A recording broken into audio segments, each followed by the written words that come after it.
Évangile de Jésus-Christ selon saint Marc. Après l'arrestation de Jean, Jésus partit pour la Galilée proclamer l'évangile de Dieu. Il disait: les temps sont accomplis, le règne de Dieu est tout proche. Convertissez-vous et croyez à l'évangile. Passant le long de la mer de Galilée, Jésus vit Simon et André, le frère de Simon, en train de jeter les filets dans la mer, car c'étaient des pêcheurs. Il leur dit: venez à ma suite, je vous ferai devenir pêcheurs d'hommes. Aussitôt, laissant leurs filets, ils le suivirent.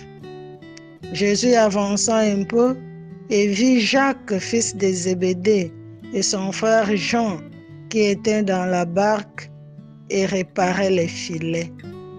Aussitôt, Jésus les appela. Alors, laissant dans la barque leur père Zébédée avec ses ouvriers, ils partirent à sa suite. Acclamons cet évangile de Jésus-Christ. Louange à toi, Seigneur Jésus.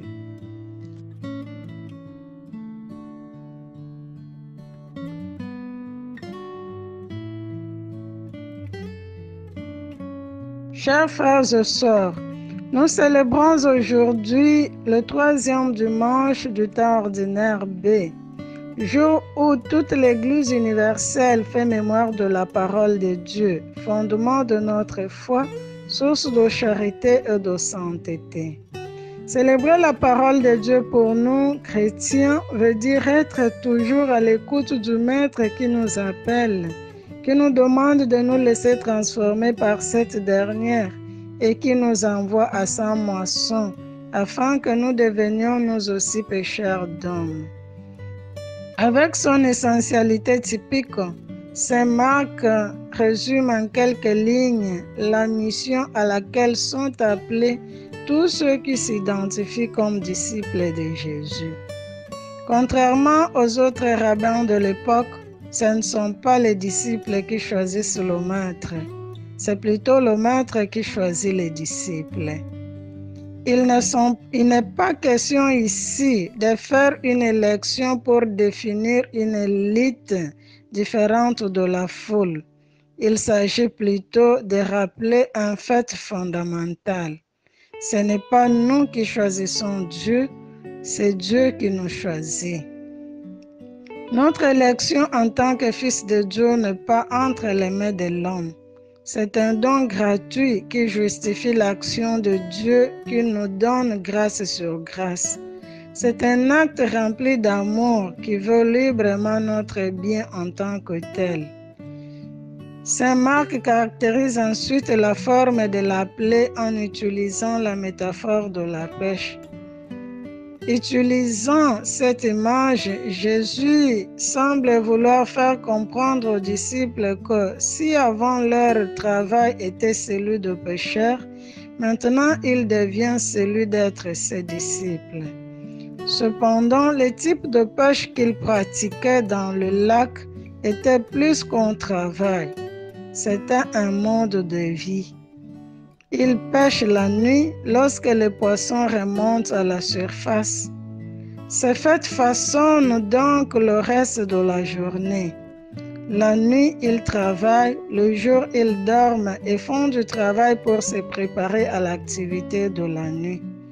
Le repas, les relations sociales et tous les aspects de la vie sont conditionnés par ces facteurs. Être disciple de Jésus n'est donc pas quelque chose qui se met en place de façon automatique. C'est quelque chose qui investit progressivement la personne entière en devenant son style de vie. Toutefois, la métaphore définit également le type d'action qu'ils doivent accomplir. En fait, Jésus pousse la métaphore plus loin en comparant les poissons aux hommes.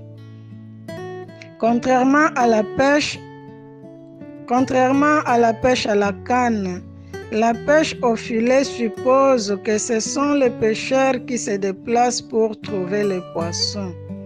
Une fois qu'ils les ont repérés, ils doivent les sortir de l'eau.